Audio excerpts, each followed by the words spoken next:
Hamad and shot is nGall, agus shot a nGall Camino.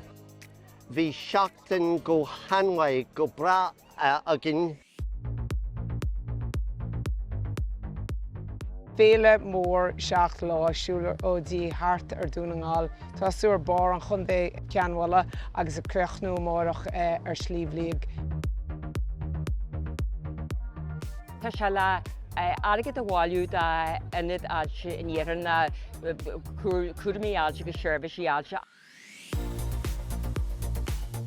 Agus an darna aimimetá baint leis ná Dhún nGall a chur map an domhan ó híomh siúladí agus tarasach siúladí agus tarasach tuiche agus tá sé baint an dásprach sin amach.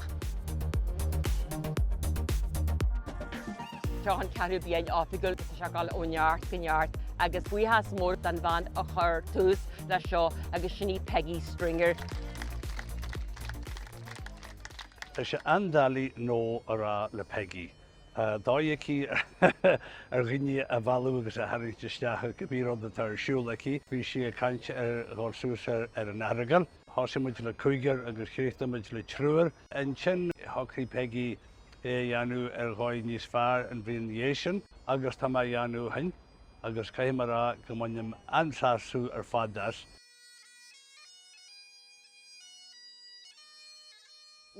Dunne bí na bhfuil ailse craig ar a daras a agus sé go le léir sin ar a drochhaid. Bhí ailse ar an héin Jimlí an nachin agus bhui sé déad tá a bre sláintiúil níos fir mar cuairimíntach ach tá cuairim í ar waran daoine agus cosnaíon cuairim airgead. So Eurobí tá deabalta a bhailiú ar a hon sin gur maithinn rodé agus tá ansáasta chuidir bag a thuirt me héin. An rud is mó a hagans as é seo gomsa beidir go pásanta ná an cóaibbrú ítach láidir agus an bród atá ag muintir Dhún nGall as a chun héin. Na bailtí beaga a chur lón ar fáilúin, ceaparí, té, ceol agus gan stró a bit agus chur fáilte ribh an Camino. Fógur puirte gon inniu ó chóirle chunta Dhún nGall go sé gceiste acu an cheaddóna de bhí van fór a animniu in nGall Cancer Care West. Margheall ar an méid airgead a bailíthe ag an nGall Camino agus de Cancer Care West le ceadta bliain anois.